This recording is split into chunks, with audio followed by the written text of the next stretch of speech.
ఊడల మర్రి చెట్టు దెయ్యం 5 కథ పూర్తయిన కొన్ని రోజుల తర్వాత ఒక అర్ధరాత్రి భయంకరమైన అడవిలో రోహన్ అనే వ్యక్తి గర్భవతిగా ఉన్న తన భార్య సుమను కారులో తీసుకుని హాస్పిటల్కు వెళ్లాలని ఆ భయంకరమైన అడవి రోడ్డులో ప్రయాణిస్తున్నాడు.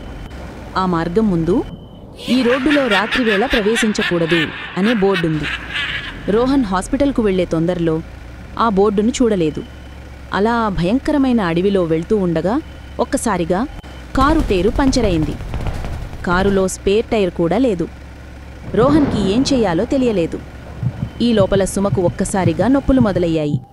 రోహన్ భయంతో హాస్పిటల్ దగ్గరలోనే ఉంది, ఈ కొద్ది దూరం నడవాలి అని సుమను తీసుకుని ఆ భయంకరమైన అడవి మార్గంలో వెళ్తున్నారు. వారు ఆ భయంకరమైన అడవి మార్గంలో వెళుతూ ఉండగా వాళ్లకి కొద్ది దూరంలో ఒక తెల్ల చీరలో ఒక తల్లి కనిపిస్తుంది.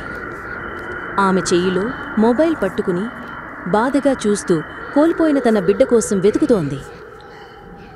రోహన్, సుమ ఆ తల్లిని ఏమైంది, ఈ టైంలో ఇక్కడేం చేస్తున్నారు అని అడుగుతున్న సమయంలో ఆమె సుమ వైపు చూసి ఒక్కసారిగా భయంకరమైన దయ్యంగా మారి కోపంగా, నా బిడ్డను మీ మానవులు తీసుకున్నారు, ఇప్పుడు మీ బిడ్డను నేను తీసుకుంటాను అని భయంకరమైన మంత్రాలు చదవడంతో సుమ పొట్టలో ఉన్న బిడ్డ ఒక్కసారిగా గాల్లోకి లేచిపోతుంది.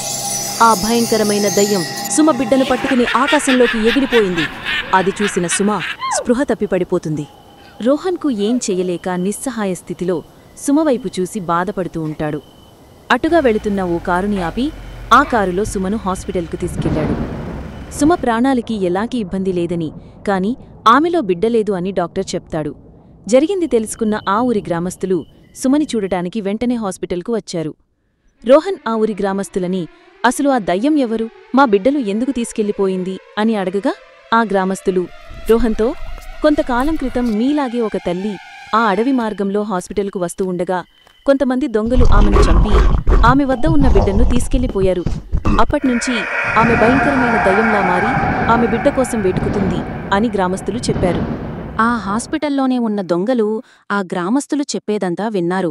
మన దగ్గర ఉన్న ఆ దెయ్యం బిడ్డను వీళ్లకిస్తే వీళ్లు మనకు ఎక్కువ డబ్బులిచ్చేలాగా ఉన్నారు అని వాళ్లు వెళ్లి రోహన్తో, మాకు ఎక్కువ డబ్బులు ఇస్తే ఆ దెయ్యం బిడ్డని మీకు ఇస్తామని డబ్బులు తీసుకుని ఆ దెయ్యం బిడ్డని రోహన్కు ఇచ్చారు.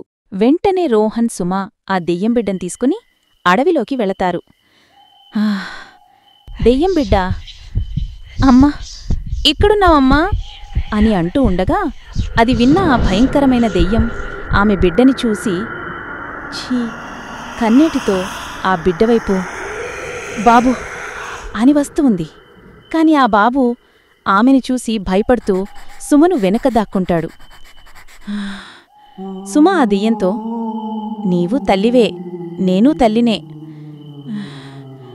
ఇదిగో నీ బాబు, దయచేసి నా బిడ్డనిచ్చే అని దెయ్యంను అడగగా దెయ్యం కన్నీళ్లతో, నన్ను క్షమించు తల్లి, నా బిడ్డ కనిపించకపోవడంతో ఆ బాధలో నేనేం చేస్తున్నానో నాకే తెలియలేదు అని బాధపడింది.